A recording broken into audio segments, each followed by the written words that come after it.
Muy buenas tardes a todos y a todas. Espero que se encuentren bien. Por acá les habla el profesor Rolando Cisternas. Para quienes no me conocen, bueno, yo soy abogado de profesión. Yo me dedico a la litigación en materia de derecho al trabajo y también tengo, bueno, mi especialización en derecho laboral, en la nueva reforma del trabajo. Y bueno, estamos también a diario en el chat, hoy viendo acerca de, vamos a partir por lo esencial, ¿ya? Toda relación laboral tiene que obedecer a ciertas normas, a ciertos principios eh, que son fundamentales, que son básicos en materia de derecho laboral. Y una de ellas es el contrato de trabajo, ¿ya? Hay que tener presente que la relación laboral nace, por regla general, es posible que se dé este fenómeno cuando nosotros obedecemos a un principio elemental que es el principio protector de la relación laboral. Entonces yo le comentaba que el derecho del trabajo tiene que obedecer a ciertos principios, ya uno de ellos, uno muy importante de ellos, es el principio protector del derecho al trabajo. Y en ese sentido, el principio protector reconoce que una de las dos partes, por regla general, de la relación laboral, trabajador y empleador, es la más débil entre las dos. Y por tanto, en base a ese principio protector, a una de estas partes tenemos que protegerla. ¿Ya? Me imagino que aquí no hay eh, dificultad en deducir cuál es la parte más débil de la relación laboral. Estamos hablando principalmente del trabajador. Entonces, a raíz de esta diferencia que existe entre trabajador y empleador, esta ventaja que tiene desde el punto de vista económico, desde el punto de vista del conocimiento jurídico, desde el punto de vista de la negociación, entre otras materias, el empleador por sobre el trabajador, es que el derecho laboral debe proteger al trabajador. Y existen distintas normas. Una de ellas es el principio de la presunción de la existencia de la relación laboral, a pesar de que no esté escriturada, ¿ya? Entonces, más o menos la idea es entender ese contexto, porque muchas veces a mí me han dicho, oiga, ¿sabe aquí? Me está demandando un trabajador por una relación laboral que si bien la tuvimos en el pasado, nunca se firmó un contrato de trabajo. Entonces yo quería saber si estoy obligado a pagar algo. Y uno le dice a ese empleador, claro que sí. Eventualmente usted estaría obligado a pagar una indemnización por término de la relación laboral cuando se reconozca esta relación laboral. ¿Ya? Y ojo, para el reconocimiento de la relación laboral existen distintos elementos que nos van a ayudar a probarla. ¿Ya? Y vamos obviamente a analizar ellos en esta presentación. A ver, antes que todo, hay que tener presente que existen distintos tipos de contratos, ¿ya? Existen contratos que son consensuales, existen contratos que son solemnes, existen contratos sinalagmáticos, existen contratos de adhesión, contratos eh, accesorios, entre otros. El contrato de trabajo, de acuerdo a la definición que nos entrega el artículo séptimo del Código, es una convención por medio de la cual el empleador y el trabajador se van a obligar recíprocamente. Este primero a prestar servicios personales bajo dependencia y subordinación del primero. Y por tanto, el primero está obligado a pagar por estos servicios una remuneración determinada. ¿Quién me podría indicar elementos que nosotros ya podemos identificar en esta definición que nos da el artículo séptimo? ¿Qué elementos propios de una relación laboral nosotros ya los podemos identificar de la pura lectura del artículo séptimo? Porque acá es importante después lo que señala el artículo octavo.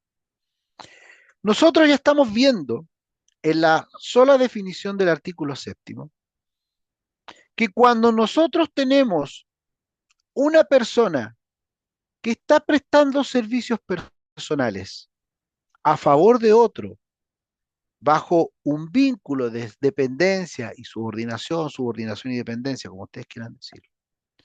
Y este otro, que se beneficia de los servicios personales que presta este trabajador, paga por estos servicios una remuneración, ya tenemos los tres elementos de la relación laboral. Por eso es tan importante, es tan trascendente la definición de contrato de trabajo que nos da el artículo séptimo, porque nos entrega los tres elementos esenciales para identificar una relación laboral.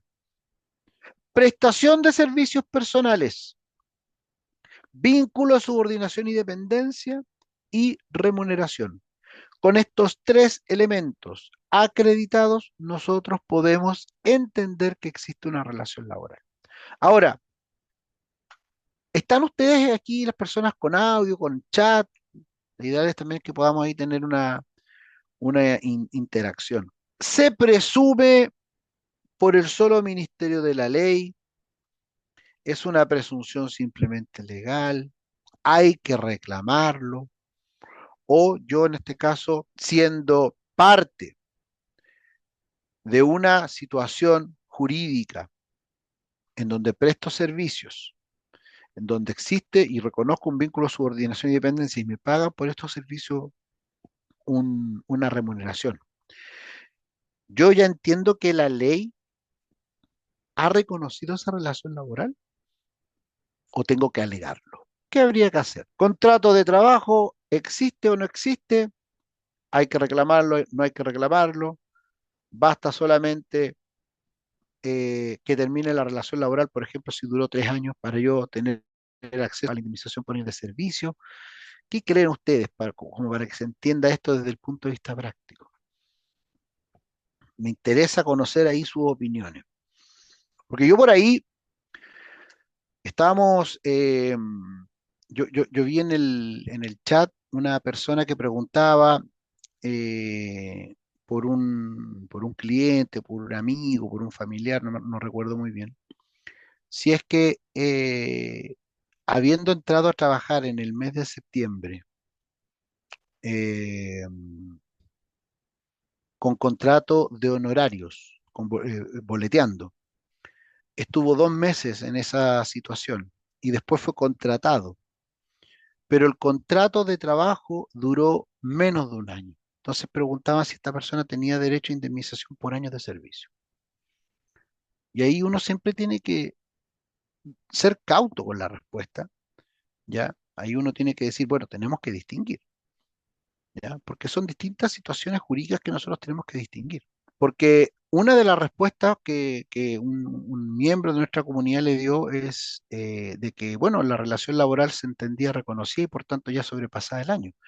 Sin embargo, ahí se tiene que alegar eso, se tiene que alegar primeramente. Entonces no es como es como cuando también a mí me decían, no, el autodespido, yo sí ya estoy aburrido de los malos tratos, presento una carta de autodespido y espero a que el tribunal resuelva en mi favor. No es así tampoco. O sea, yo presento una carta de autodespido y en conjunto con la carta de autodespido, dentro de 60 días hábiles como máximo, debo presentar una demanda de despido indirecto. Entonces aquí es muy importante tener presente que esta figura se tiene que reclamar y un tribunal lo tiene que reconocer. Tiene que tener a la vista todos los elementos de la relación laboral, los cuales se tienen que acreditar con prueba, ¿ya? Y una vez que se logren acreditar y que el tribunal ya no tenga más dudas, reconocerá la existencia de una relación laboral y con ese reconocimiento determinará si corresponde o no pagar las indemnizaciones por términos, años de servicio, sustitutiva, recargos legales, etcétera. Don David, usted dice que tiene una consulta, dígame. Hola, buenas tardes, ¿se escucha? Sí, lo escuchamos fuerte y Hola, claro. buenas tardes. Mire, lo que pasa es que tengo una siguiente consulta. Tengo una panadería que administro, ¿ya? Y a su vez tengo trabajadoras venezolanas, ¿ya? Que entraron a trabajar sin contrato durante un año, ¿Ya? ¿ya? Ellas les gustaban, como no tenían documentos, no se les hacía contrato, trabajaban así nomás. Entonces, el problema es que tuvimos que despedir una, Ujú. ¿ya? Entonces ella me fue a la inspección de trabajo a reclamar las cotizaciones por año, por las cotizaciones del 2014. ¿Cómo puedo hacerlo yo para no pagar las cotizaciones o obligatoriamente tengo que cancelarlas? Porque ella siempre estuvo sin contrato y ya no quería contrato por su visa, estaba sin papeles. ¿Ya? ¿Habrá un resquicio donde yo pueda sostenerme para no pagar o llegar a un acuerdo? ¿Quiere que le dé un tip para hacer? No, mi duda no, No, una duda. mire, vamos revisando juntos la definición. El Código del Trabajo señala que el contrato de trabajo es una convención. Una convención, por tanto, entendemos que es un acuerdo entre dos partes, ¿ya? Empleador y trabajador, en donde se obligan recíprocamente. La trabajadora, yo me imagino cuando llegó a dependencia de la empresa, llegó a un acuerdo con el empleador y el empleador también llegó a un acuerdo con ella y se obligaron recíprocamente. Esta trabajadora se obligó a prestar servicios personales a favor de la empresa, ¿cierto? Porque los prestó, ¿no? Sí, lo prestó, lo Los prestó. prestó. Entonces, prestó servicios personales bajo dependencia y subordinación, es decir, alguien le daba las instrucciones, tenía que cumplir jornada, ¿no es cierto? Exactamente, sí. Entonces existía un vínculo de subordinación y dependencia, ¿o no? Sí, perfecto. El empleador, en este caso la empresa, por estos servicios personales pagaba una remuneración. Sí, le pagamos remuneración, pero teníamos dos modelos nosotros de pagar con contrato y sin contrato. Y siempre le pagamos durante el año sin contrato. Se pagaba una remuneración. Se pagaba. El artículo octavo, que viene después del artículo séptimo por lógica, señala que toda prestación de servicios que se hayan prestado en los términos que acabamos de señalar hace presumir la existencia de un contrato de trabajo. Por tanto, esta trabajadora, al hacer el reclamo, lo más probable es que también haya hecho el reclamo de solicitar el reconocimiento de la relación laboral, Exactamente. ¿ya? Eso significa que en una eventual fiscalización, si esto obviamente se acredita, la empresa va a ser sancionada con multa. ¿Por qué? Por tener trabajadores bajo la figura de la informalidad laboral. Aparte, por no cumplir con la obligación del artículo noveno del Código del Trabajo que establece expresamente que toda figura establecida en los términos del artículo séptimo y artículo octavo tiene que estar escriturada dentro de 15 días siguientes a la incorporación del trabajador a la empresa. ¿Ya? Perfecto. La, el hecho de que el trabajador o la trabajadora sea extranjero, sin visa, sin permiso o en una figura irregular en Chile, no es excusa. Ya. No exime al empleador de la obligación que establece el artículo 9 de escriturar el contrato de trabajo. Por tanto, la figura es de informalidad y efectivamente si se reconoce la relación laboral, estimado David, si se reconoce la relación laboral por parte del tribunal, corresponderá pagar de forma retroactiva las cotizaciones previsionales. De hecho, esa, esa figura que usted me señala es susceptible de una demanda de nulidad del despido. ¿Ya? Y no estamos hablando de algo que sea muy sencillo, estamos hablando de algo bastante complejo. Entonces tuvimos que reintegrar a la trabajadora, Y hay que contratarla, contratarla. hay que contratarla, hay que empezar a pagar las cotizaciones previsionales y todo eso, porque si no, como le digo, tenemos la primera infracción que es la informalidad laboral. Estamos hablando de infracciones laborales, ¿ya? Informalidad laboral. Segunda infracción, el no pago de cotizaciones y eso ya es grave, eso es grave, es gravísimo. Y desde el punto de vista de la ley migratoria, existe la infracción de hacerse de los servicios de una persona que no tiene situación regular, situación migratoria regular. Entonces, ahí es muy importante, yo sé que existen varios factores por los cuales las empresas optan por trabajar con estas personas que no tienen situación migratoria regular. Yo sé que existen distintas razones y yo no me voy a meter en ese tema, yo no me voy a meter en el bolsillo de ningún empleador, ¿ya? Pero hay que tener presente que la ley migratoria establece sanciones para aquellas empresas que se hagan de los servicios de personas que no tienen una situación regular, que no tienen un permiso para trabajar. Y la legislación laboral sanciona a los empleadores que tienen a personas trabajando, independientes de la nacionalidad, pero que tengan personas trabajando sin un contrato de trabajo escriturado dentro del plazo que establece el artículo 9. ¿Ya? Entonces, no hay ningún resquicio. Habiéndose hecho la reclamación para el reconocimiento de la relación laboral, lo que va a corresponder es pagar esas cotizaciones previsionales, porque como le dije, El artículo séptimo es claro, nos establece cuál es la figura del contrato de trabajo. Habla de una convención, son contratos consensuales. Entonces, cuando un contrato es consensual, para que el contrato se perfeccione, estimadas y estimados, no es necesario escriturar. No ese es el elemento que perfecciona el contrato. El elemento que perfecciona el contrato consensual, como lo es un contrato de trabajo, es el acuerdo de voluntades.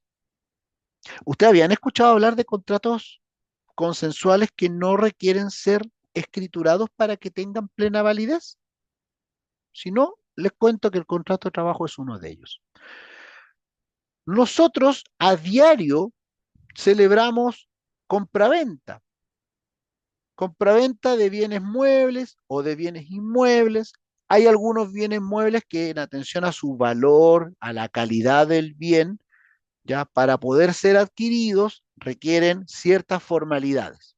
Pero la mayoría de los bienes muebles no tienen mayores formalidades.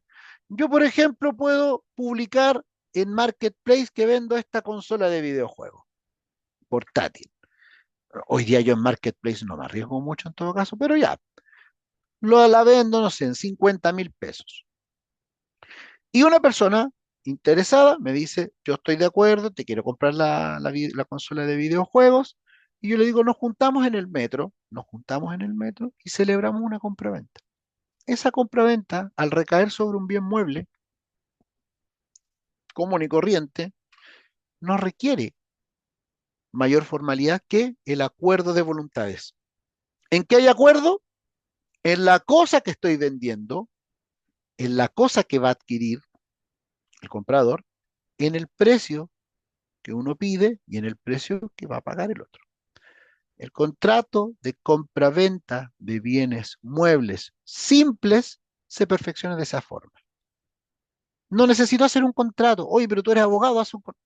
No necesito hacer un contrato. Que me pase la plata, que me la transfiera, etcétera. Llegamos a acuerdo por el precio, por la forma de pago y una vez que se perfecciona eso, yo procedo a la entrega. Así se hace. Y nosotros celebramos a diario esto.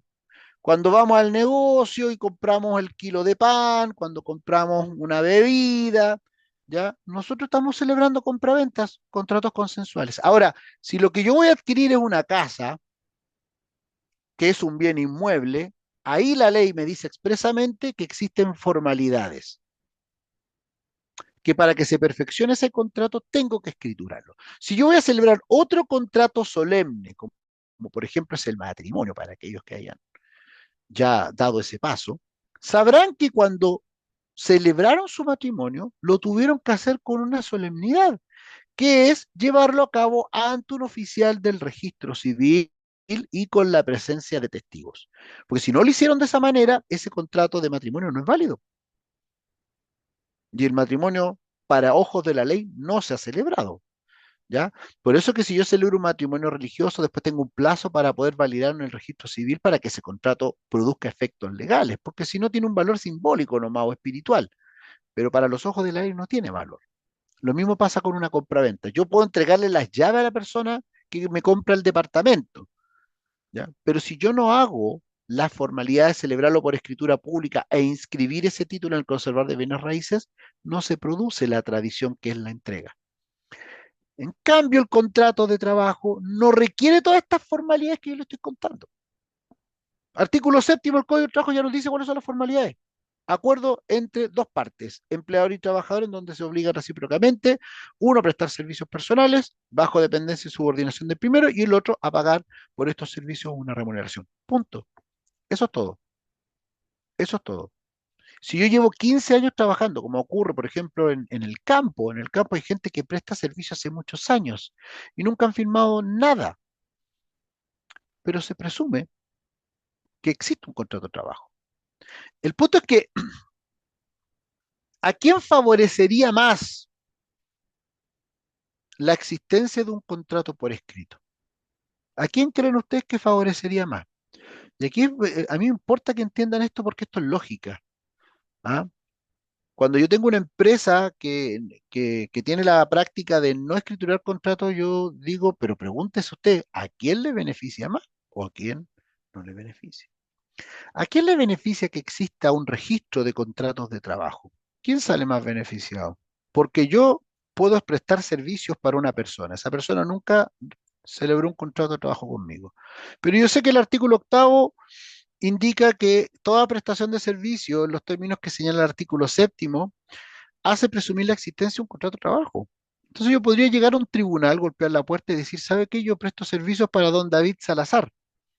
Yo le presto servicios de asesoría jurídica todos los días, desde hace 12 años, y él me paga una remuneración de 2 millones de pesos. Y como don David nunca escrituró un contrato de trabajo, don David contesta esa demanda y dice, yo a don Rolando efectivamente lo conozco.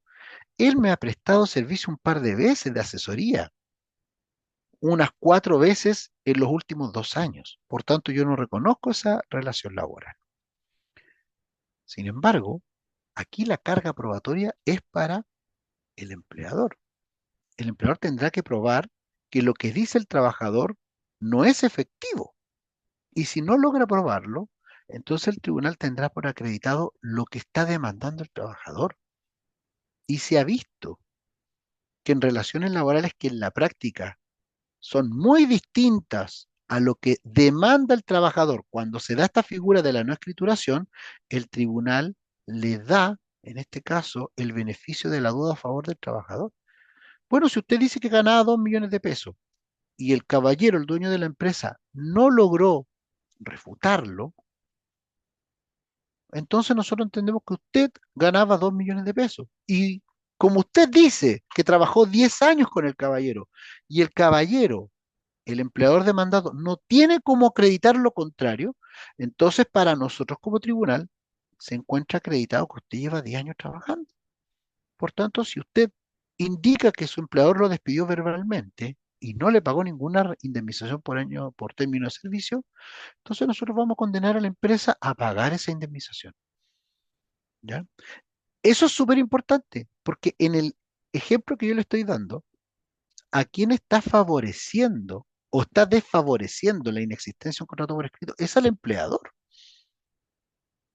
En el ejemplo que nos dio don David, también si nosotros le damos más fino, podríamos entender que la inexistencia de un contrato por escrito va a perjudicar al empleador, porque la ley va a reconocer la existencia de la relación laboral, aunque la persona esté de manera ilegal en Chile, ¿ya? Ojo con eso, ¿ya? Lo que busca la ley con esto es que el empleador tenga un medio de prueba preexistente a un eventual litigio en el futuro, que indique cuándo el trabajador se incorporó, bajo qué condiciones se incorporó, ¿ya? ¿Qué remuneración está, de cuánto tiempo nosotros estamos hablando que tiene vigencia esta relación laboral, entre otras cosas, ¿ya? Ahora, obviamente, la presunción que establece el artículo octavo es simplemente legal, es decir, admite prueba en contrario. O sea, si yo digo que don David pactó conmigo asesorías jurídicas hace 12 años por el valor de 1 millón o 2 millones de pesos mensuales, y don David tiene medios de pruebas para acreditar lo contrario, entonces esa presunción, perdón, queda sin efecto, ¿ya? Y no se va a reconocer la relación laboral en los términos que yo estoy demandando a don David, porque don David logra acreditar que lo que yo estoy demandando no es efectivo, ¿ya? Es una presunción simplemente legal, ¿ya? Pero muchas veces, amigos, esto pasa en el campo. Muchas veces el patrón no escritura contrato. Y en el campo se trabaja con las reglas del campo. En el campo a veces no hay mucho uso de tecnología. El campesino que presta servicio a un patrón en el campo no le pide a su patrón que le deposite a veces, no digo que sea siempre, a veces no le pide que le deposite la plata en una cuenta, sino que se le paga en efectivo. Y muchas veces no queda registro de ese pago, porque es en efectivo, ¿ya? Hubo una entrega material solamente, no hubo un recibo ni nada. Entonces, en esos casos, en ese caso ese empleador no va a poder acreditar una situación distinta a la que pueda demandar el trabajador, salvo que hayan testigos que digan y que obviamente convenzan al tribunal de que el empleador efectivamente le pagaba, pero no le pagaba 1 millón de pesos, sino le pagaba 250.000 pesos. ¿Ya? Testigos que digan que el trabajador no prestaba servicios 44 horas, sino que prestaba servicios 12 horas semanales. ¿Ya? Pero ahí obviamente se va a tener que acreditar con medios de prueba. Bien. A ver, vayamos viendo los principales elementos y las principales cláusulas, que es como lo importante, lo que nosotros queremos hoy día conversar. Primero que todo es una convención, ya me refería a la convención, es un acuerdo de voluntades libre y espontáneo. ¿Ya? Esto obedece al principio de la libertad de trabajo establecida en la Constitución Política de la República, artículo 19. Es un derecho fundamental, es una libertad por la cual, en este caso, una persona se incorpora a una empresa libre y voluntariamente, sin el ministerio de otra, sin presiones ni nada. Una persona elige libremente su trabajo. Entonces se entiende que es una convención, un acuerdo de voluntades libre y espontánea que crea derechos y obligaciones para ambas partes. Es una moneda con dos caras, ¿ya? Por la cara A, en este caso está la obligación del trabajador de prestar servicios personales. Y por la cara B está la obligación del empleador de pagar una remuneración por esos servicios personales que presta el trabajador. ¿Ya? Si bien gran parte de la doctrina, ustedes lo van a ver en distintos libros, en distintos textos, hablan de que el contrato de trabajo, y de hecho el mismo Código del Trabajo así lo señala, es un contrato consensual. Hay cierto sector de la doctrina que no está del todo de acuerdo. Y nos dice más que nada que el contrato de trabajo es un contrato de adhesión. Es decir, a mí me llega una propuesta de trabajo y yo tengo la libertad, sí, la libertad la mantengo, de decidir si es que la quiero tomar o no la quiero tomar. ¿Ya? Hay algunos trabajadores que sí negocian los términos de su contrato. ¿Ah? ¿Han visto ustedes, por ejemplo, los futbolistas? Pues los futbolistas, a través de sus representantes, negocian las cláusulas de su contrato. ¿Cuánto va a durar? No sé, pues, cuánto le van a pagar por premio, si es que le van a poner un vehículo, si es que le van a arrendar un departamento, dónde va a quedar el departamento. Pero es el caso, son casos aislados, ¿ya? No sé, po, gerente, algún gerente que también negocie que su oficina sea con un escritorio de cocobolo, con vista a la cordillera, o si estamos en Viña del Mar, con vista al mar, etcétera. Pero son muy poquitas las personas que negocian los términos de su contrato. ¿Cierto? Eso es la realidad. Porque para la mayoría de los mortales, la mayoría de los cristianos, nosotros vemos una oferta de trabajo y si nos tienta, la aceptamos. Si no nos satisface, no la aceptamos. ¿Ya? Pero de ahí a empezar como a tirar y aflojar, a negociar, oye, mira, yo sé que tú me estás ofreciendo, no sé, por 750.000 pesos, pero si tú me ofreces 900.000 pesos, yo me quedo. No es muy así, o sea, yo digo, ¿acepto o no acepto? ¿Ya? No estoy diciendo que usted no tenga la facultad de poder hacerlo, lo va a poder hacer, ¿ya? Pero probablemente le vayan a decir, no, los términos del contrato, la oferta es esto, y de ahí no se mueve, ¿ya? Como digo, salvo algunos casos muy excepcionales, uno sí puede negociarlo, pero en otros casos nosotros nos adherimos a un contrato. Empieza nuestra relación laboral, empezamos a prestar los servicios y como al quinto o al quinceavo día nos llega ahí a nuestro puesto de trabajo el contrato de trabajo para que lo revisemos y lo firmemos, ¿ya? Y después se registra. ¿Por qué? Porque eso es una obligación que establece el código, ¿ya? Ahora, generalmente, y en la mayoría de los casos, nosotros nos vamos a encontrar dentro del contrato dos obligaciones básicas, una es la de prestar servicios personales y por otra parte pagar por estos servicios la remuneración, ¿ya? Otro elemento que sí o sí tiene que estar en el contrato de trabajo y que obviamente nos va a eh, hacer concluir que estamos en presencia de un contrato de trabajo, es que se mencionen los servicios que se van a prestar, que son servicios personales. Servicios personales. Es decir, el trabajador es siempre una persona natural, ¿ya? No hay contratos de trabajo entre un empleador y una persona jurídica. Eso no es un contrato de trabajo. El contrato de trabajo siempre es entre la figura del empleador, que el empleador puede ser una persona natural o una persona jurídica, ¿ya? Una persona jurídica con representación de una persona natural, pero el trabajador siempre es persona natural. Y es esta persona quien debe prestar servicios en persona sin representación ni delegación alguna. Por tanto, si yo estoy prestando servicio en una empresa, ¿no?, de abogado, mi señora también es abogado, ¿ya? También se especializó en derecho del trabajo, ¿ya? Tenemos harto tema de conversación. Y el día viernes me enfermo. Y yo le digo a mi jefe, pero no se preocupe, no me descuente ningún día porque va en camino mi señora que tiene los mismos conocimientos que yo y le va a ser de la misma utilidad que yo. No es así.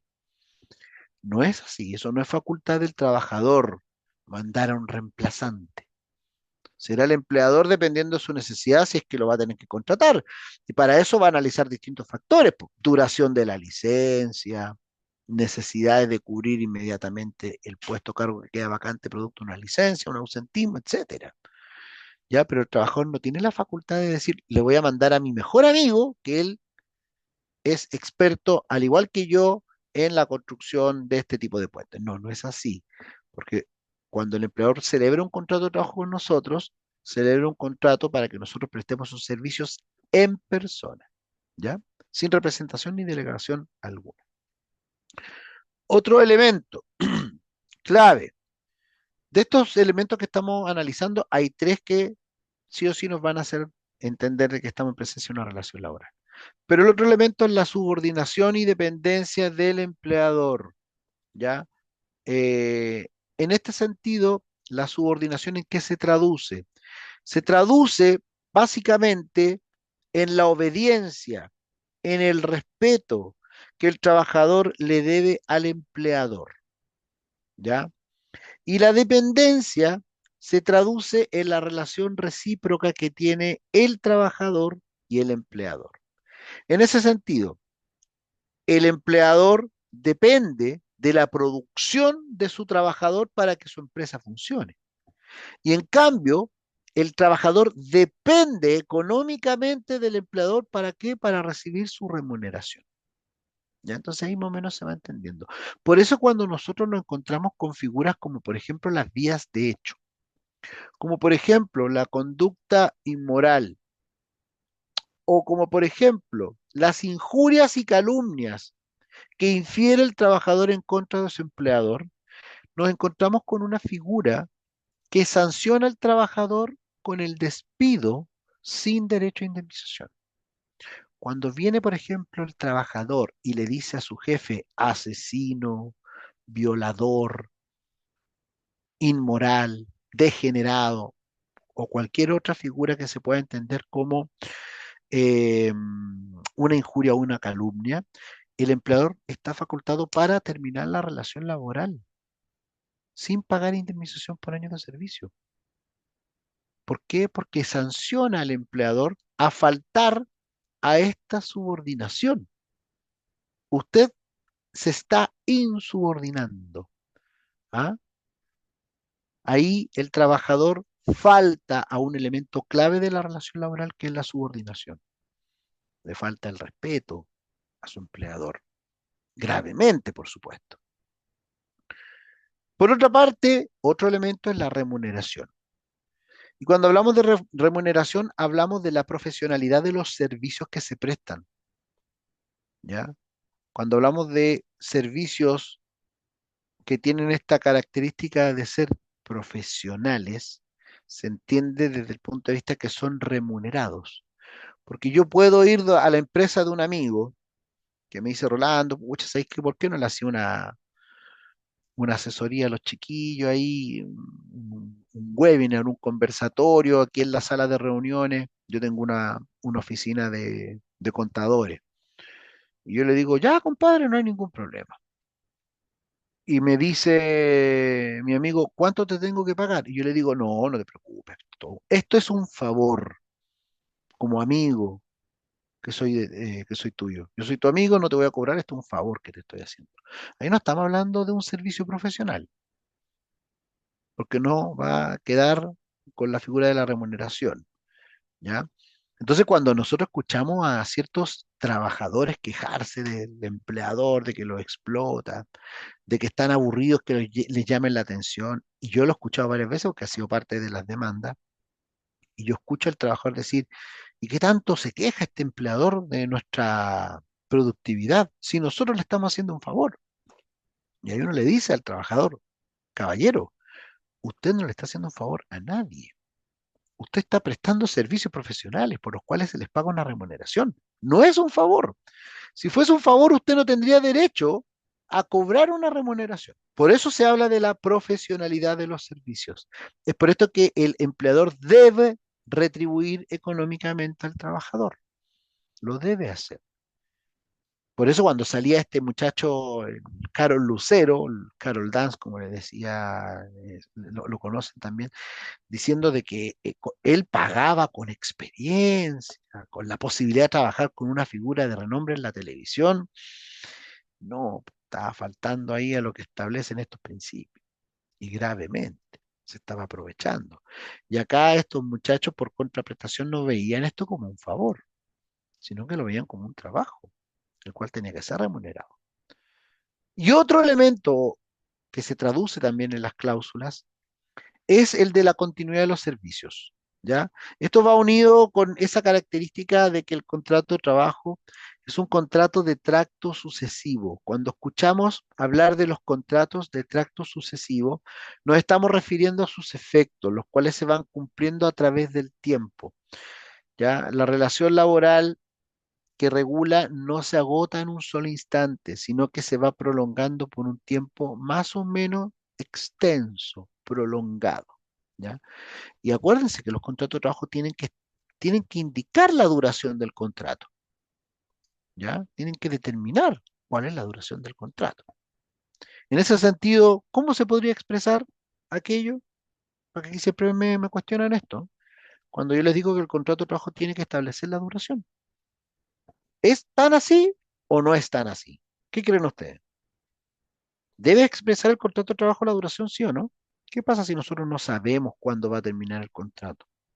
¿Podemos expresar la duración del contrato? ¿Sí o no? Yo esperaba un sí a coro ahí. Sí, por supuesto. Lo podemos expresar de manera definida o a plazo fijo o de manera indefinida.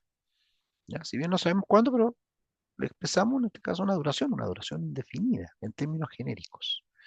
Entonces, como para ir redondeando, en términos generales, ya hay varios elementos que hemos analizado, pero básicamente hay tres que si están presentes en una relación, ¿ya? En una relación entre dos personas, sin saber todavía si son trabajador y empleador una con la otra, pero si nosotros logramos identificar en esa relación que existen por lo menos tres de los siguientes elementos, esa relación es una relación laboral. Y uno de ellos va a ser un trabajador y el otro va a ser un empleador. ¿Cuáles son estos elementos? Prestación de servicios personales, remuneración y un vínculo de subordinación y dependencia. ¿Ya? Esos son los principales elementos. Ahora vamos con las cláusulas. Ya vimos los elementos, ahora vamos a ver las cláusulas. Esto está definido en el artículo 10 del Código del Trabajo. ¿Ya? ¿Cuáles son las cláusulas esenciales? Y vamos a ver una excepcional para un caso obviamente particular. Todo contrato de trabajo debe tener por lo menos las cláusulas que están aquí enumeradas. Lugar y fecha del contrato, individualización de las partes, determinación de la naturaleza de los servicios, monto, forma y periodo del pago de la remuneración, duración y distribución de la jornada de trabajo, plazo del contrato y otros pactos que pudieran acordar las partes. Vamos viendo cada uno de ellos. Lugar y fecha del contrato. Al iniciar el documento indica en Santiago, 5, 6 de octubre del 2025. ¿Ya? Esta fecha sirve para verificar que el contrato cumplió con los plazos establecidos por la ley para la firma de contrato por escrito, que son 15 días desde que el trabajador se incorpora si es que ese contrato va a durar más de 30, 5 días si es que el contrato, desde que el trabajador se incorpora si es que ese contrato va a durar menos de 30 días. Además, los datos del empleado y del contratante y fecha de inicio del trabajo, que no es necesariamente la fecha de celebración del contrato, ¿ya? Aquí tiene que aparecer el nombre o la razón social del contratante. Además, debe indicarse la nacionalidad del trabajador, su fecha de nacimiento, el número de RUT y la fecha en que comenzó a trabajar. Si ustedes ven con estos requisitos que debe cumplir el contrato de trabajo no tiene ninguna diferencia si es destinado para un chileno, para un colombiano, para un venezolano, para un peruano, para un boliviano, para un argentino, para un español, etcétera. No hay ninguna diferencia, ninguna, ¿ya? Por eso, como les dije al principio de la clase, no es excusa decir que el trabajador no tiene permiso para trabajar, no tiene residencia definitiva, no tiene residencia temporal, pasó por paso no habilitado, no es excusa para que el trabajador suscriba un contrato de trabajo. Se tiene que indicar la fecha también que comenzó a trabajar. Estos datos son muy importantes para verificar que el trabajador, primero que todo, no sea menor de edad. También para saber cuál es la antigüedad que tiene la empresa, que obviamente le va a permitir gozar de ciertos beneficios que establece la ley, que los vamos a ir viendo en las próximas clases, como por ejemplo el derecho a feriado anual, el derecho a la indemnización por año de servicio, ¿ya? Obviamente todos estos derechos se van a verificar entendiendo cuál es la fecha de inicio del contrato.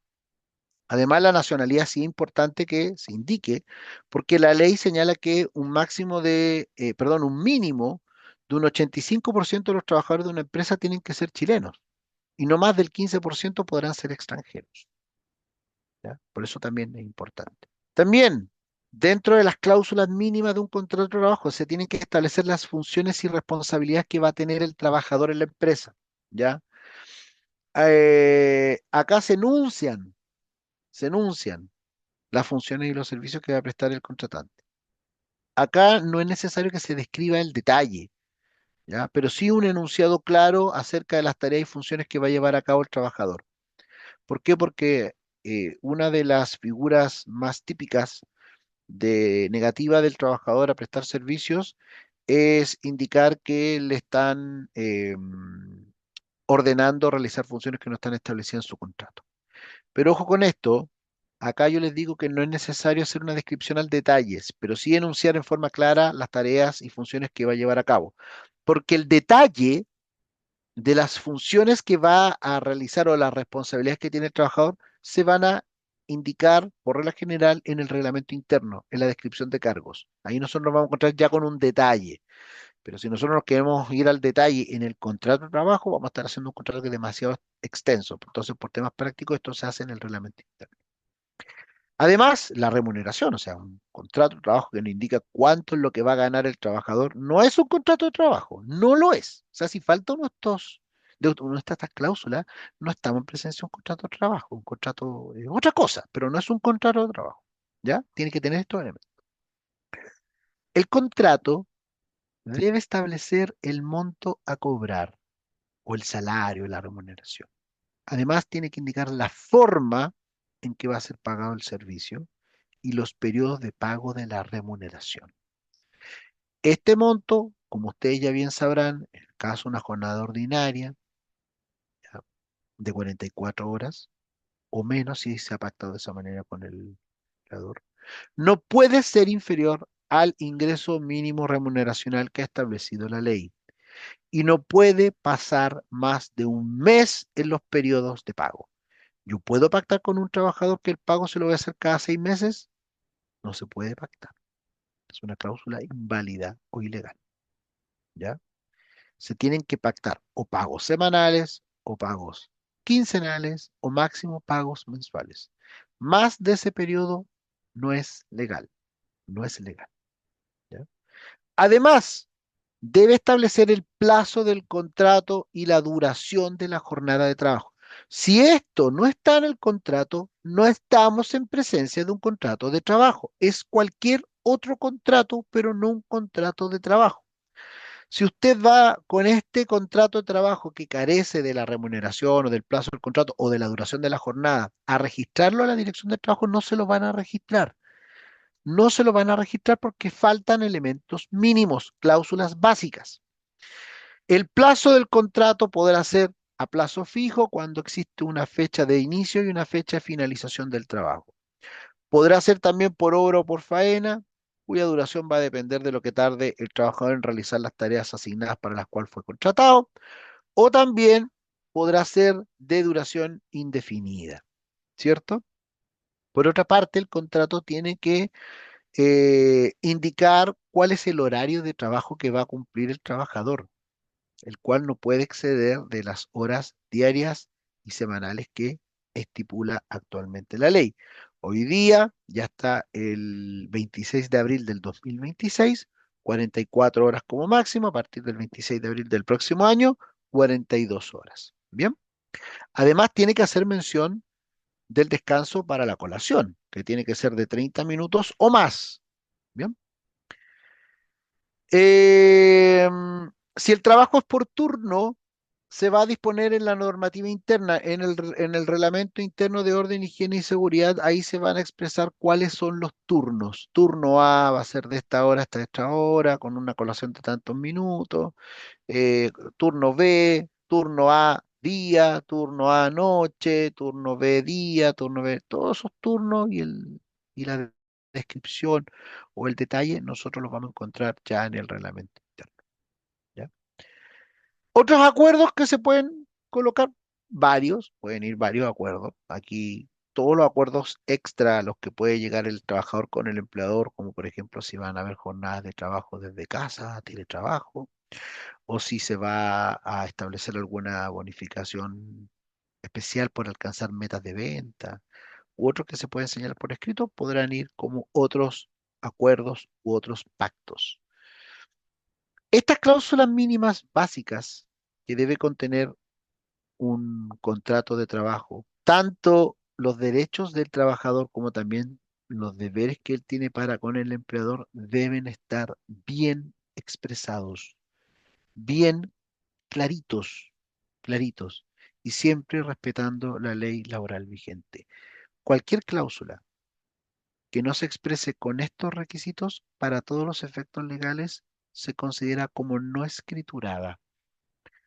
Si usted establece en un contrato de trabajo que la colación de un trabajador va a ser de 15 minutos, esa cláusula no existe, no existe. ¿Y cuál va a ser la duración de la colación de ese trabajador? ¿Quién me lo puede responder? Yo en el contrato le puse 15 minutos.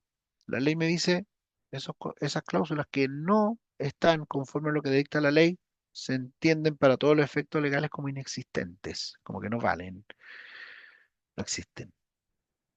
Entonces, ¿cuál va a ser la duración de la colación? El mínimo legal, 30 minutos. A ver si es lo que me respondieron en el chat. Lo mínimo es media hora, efectivamente, don Aníbal. Eso será, ¿ya? Si yo establezco en el contrato de trabajo una jornada de 50 horas semanales como jornada ordinaria, esa cláusula, para todos los efectos legales, no se encuentra escriturada, no es válida, no es legal, etcétera. Y se entenderá entonces que la jornada de trabajo será de 44 horas, ¿ya?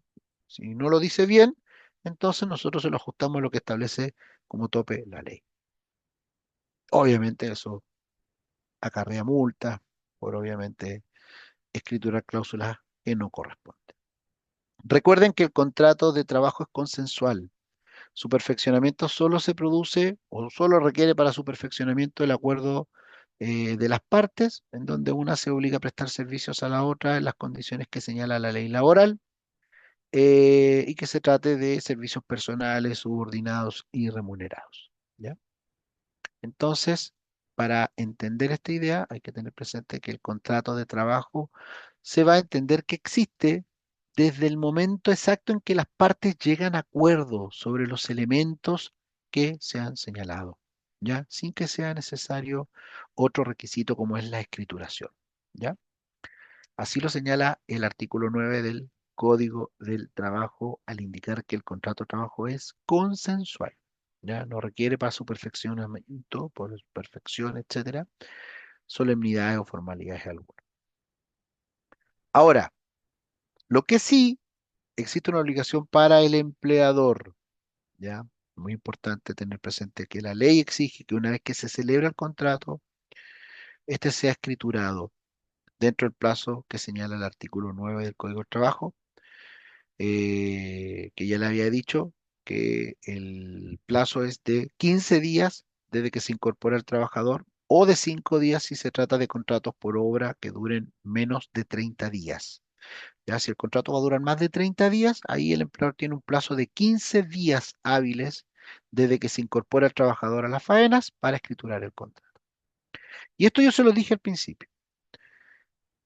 La ley exige su escrituración dentro de un plazo determinado, esto con la finalidad de tener un medio de prueba preestablecido respecto de las condiciones laborales del trabajador en caso que se suscite entre las partes un conflicto, un litigio, un juicio. ¿Ya? Por muy obligatoria que sea en materia laboral la escrituración, ¿ya? De acuerdo a lo que señala la ley, no corresponde la escrituración por ningún motivo a una solemnidad del contrato en sí. ¿Ya? Obviamente existen sanciones. Si el empleador no cumple con esta obligación, que es una obligación para el empleador, hay sanciones. El trabajador no está afecto a sanciones, su relación laboral se reconoce, ¿ya? Puede seguir trabajando.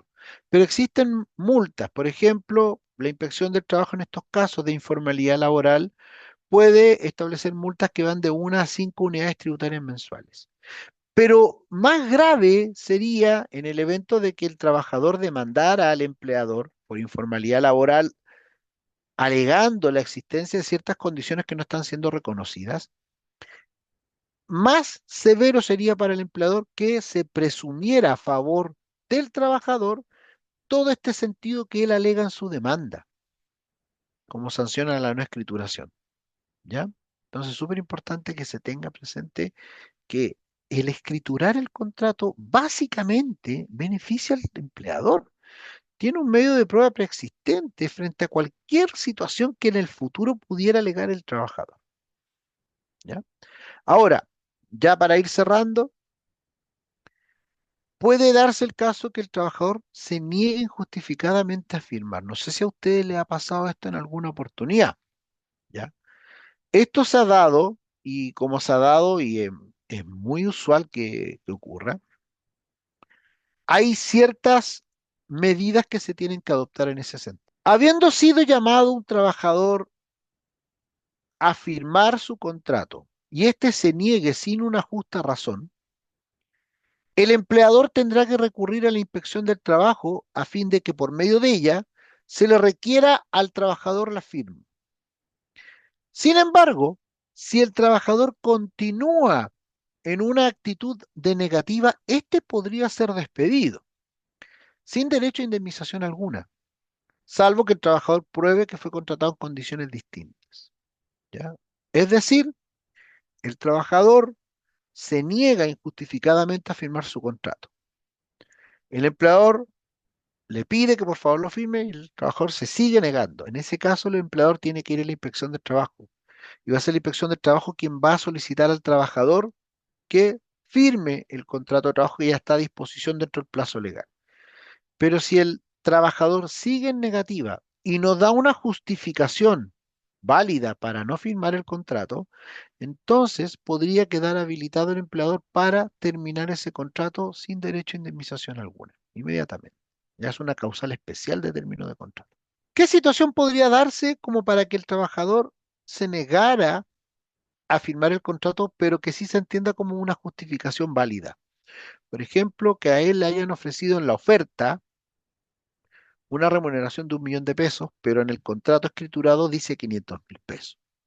Y ahí tiene una razón justificada para negarse. Y eso si se lo expresa al inspector de trabajo, entonces el inspector de trabajo no le va a dar esta tarjeta verde este pase al empleador para que lo pueda despedir, porque está dando una justificación válida al trabajador para no firmar ese contrato, porque se va a amarrar por una remuneración inferior a la que había pactado originalmente. Entonces, en ese caso se entiende como justificado. O que la labor es otra, o que el lugar de prestación de servicio no es el mismo que le habían ofrecido, etcétera. En esos casos se entiende que está justificada la negativa.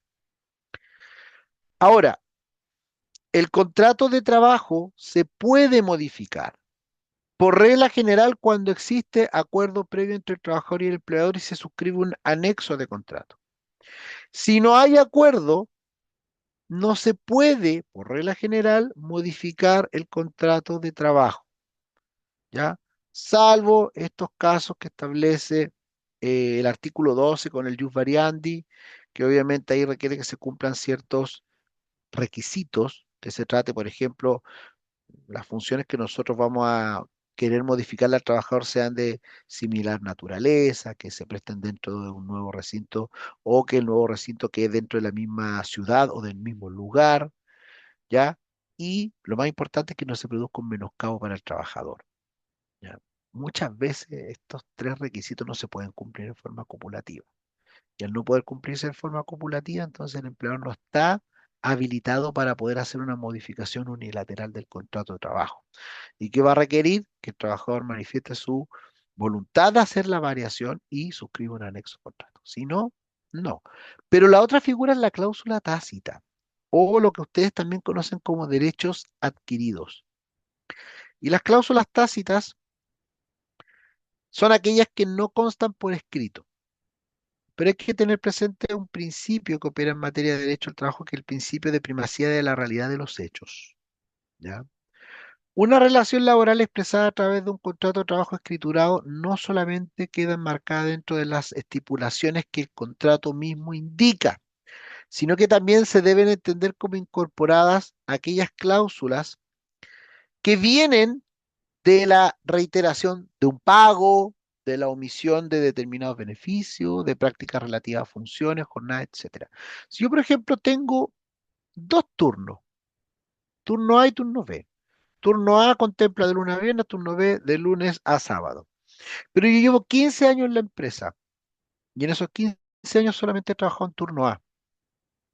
Se entiende entonces que la repetición reiterada de este horario haría que por cláusula tácita se entendiera que mi jornada es de lunes a viernes y no contempla día sábado. A pesar de que un contrato que yo suscribí hace 15 años indica que el empleador puede pedirme venir a trabajar en un turno B que incluye los días sábados, pero si el empleador nunca ejerció esa facultad de poder obligarme a prestar servicios en otro turno, después de un tiempo ya más o menos prolongado, se entiende que mi turno es uno solo, ¿ya? Y a eso se le denomina cláusula tácita, porque es una repetición constante de una práctica. Ya lo del jus variandi lo señalamos. Sobre las reglas de conducta, bueno, ahí hay algunos dictámenes que señalan que el contrato puede ser interpretado, además, por lo que está expresado en forma textual, también por la forma a través de la cual las partes lo han entendido y lo han ejecutado, en términos tales que su aplicación puede legalmente llegar a suprimir, a modificar o complementar cláusulas que están expresas de un contrato. Es decir, la forma en cómo los contratos han sido interpretados por sus destinatarios podrían determinar que de forma tácita las partes han decidido darle ese alcance o ese sentido. ¿Ya? A eso se le denomina la regla de conducta. Bien, y bueno, ya el jus variandi lo analizamos, pero como para ir cerrando, súper importante tener presente que los elementos del contrato de trabajo, las cláusulas mínimas que están establecidas en el artículo 10, deben ir sí o sí en los términos que la ley señala. Ahora, para el caso de trabajadores extranjeros que requieran permiso para trabajar en Chile por cumplimiento de la normativa de migraciones, además de todos estos requisitos que ya señalamos, este contrato debe celebrarse ante ministro de fe en un notario público, ¿ya? Eso es lo que señala la ley respecto a este tipo de contratos.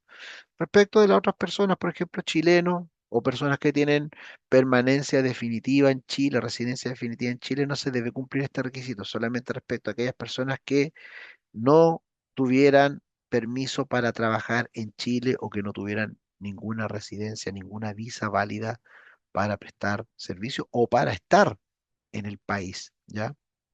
Eso es muy importante que se tenga presente y ahí se tiene que cumplir un requisito adicional, que es que el contrato se debe celebrar en una notaría. ¿Qué hacer si un trabajador no firmó el contrato de trabajo y tampoco se firmó finiquito y se fue hace más de un año del país?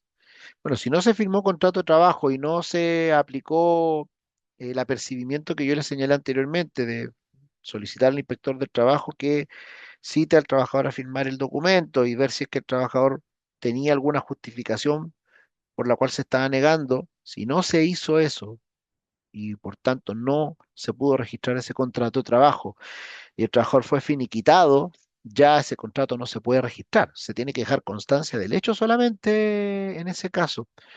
¿Ya? Respecto al finiquito, como ya he señalado en otras oportunidades, si un finiquito no es ratificado por el trabajador, no se puede obligar al trabajador a que lo ratifique. Y por tanto, tampoco vamos a poder mantener el registro de finiquitos porque ese finiquito no está ratificado. Y por otra parte, ese trabajador no va a tener un mecanismo ejecutivo, un mecanismo para poder forzar el cobro de las remuneraciones o las prestaciones que se reconozcan en ese finiquito si es que no lo ha ratificado todavía, ¿ya? Por tanto, ahí es muy importante tener presente que en ese caso lo ideal es dejar registros. ¿Por qué hay que dejar registro en ese caso, don Marco? Porque eventualmente podrían ser objeto de una fiscalización. Y si en esta fiscalización se solicitan ciertos documentos que den o que hagan saber que hubo una persona prestando servicios en la empresa, porque existe, por ejemplo, una liquidación de este trabajador que nunca suscribió contrato ni finiquito, podría el inspector del trabajo sospechar de que hubo informalidad laboral en esa empresa. Y si empieza a indagar más, y si hay pago de cotizaciones previsionales a este trabajador, pago de remuneración a este trabajador, hay liquidaciones de sueldo, hay, no sé, otros documentos que liguen a la empresa con este trabajador, pero que nunca hubo un contrato de trabajo, podría obviamente el inspector del trabajo establecer multas. Por eso es importante que se hagan las constancias respectivas a este hecho, para evitar con eso, en caso de que se cursa alguna multa, o tener en ese caso, más que evitar, tener en ese caso la posibilidad de presentar un recurso de reconsideración de multa, indicando que al trabajador ya no se le puede ubicar y que el trabajador se fue al país, que en este caso tampoco suscribió el finiquito. ¿Ya? Si el empleador no informó a la AFP, a la FC y otro organismo, incluso no informó a la Inspección del Trabajo, está obligado a pagar con multas. Como le digo, en el caso que sea fiscalizada la empresa, sí, podrá ser sancionado con multas y en caso que se abra una instancia judicial, también podría ser condenado. Y obviamente hay que tener presente los procesos, o sea, perdón, los plazos de prescripción y lo otro es que hay ciertas acciones que solamente pueden ser ejecutadas por el trabajador previa demanda, ¿ya? Pero en el caso de la FP o de la FC o la FP, cuando verifica que no se han pagado las cotizaciones previsionales de un afiliado, deriva los antecedentes al tribunal laboral, particularmente al de cobranza laboral, y se puede iniciar una acción de oficio, ya sin la necesidad de que demande el trabajador. Entonces, en ese caso, ahí si la acción de oficio se inició por esta gestión, ahí obviamente la empresa podría quedar obligada a tener que hacer los pagos o los convenios de pago con la FP o con la FC. Estimados, bueno, ya en honor al tiempo, vamos a quedar hasta acá. Yo sé que hay muchas preguntas que podrían ir surgiendo. La idea es que obviamente se vayan canalizando a lo que es la materia. Sin embargo, toda otra pregunta que pudiera estar relacionada con esta y otras temáticas, ustedes saben que las pueden plantear por el chat y ahí yo las voy a estar respondiendo con mucho gusto. Y bueno, la idea es que vayamos definiendo nuevas temáticas para las próximas clases. Ya vamos a ir haciendo estas cápsulas siempre para que obviamente vayamos tocando, mejor dicho, temas que sean de relevancia práctica. y en ese sentido estamos trabajando a diario elaborando los programas para que obviamente podamos tomar esas sugerencias y también poner a disposición de ustedes estos cursos para ir fortaleciendo mucho más las competencias, que yo me imagino que es la finalidad de la suscripción y la membresía de ustedes. Así que les agradezco mucho su participación. Los espero en el chat y vamos a estar próximamente encontrándonos nuevamente en un webinar como este. ¿Ya? Cuídense mucho, que les vaya muy bien. Hasta luego.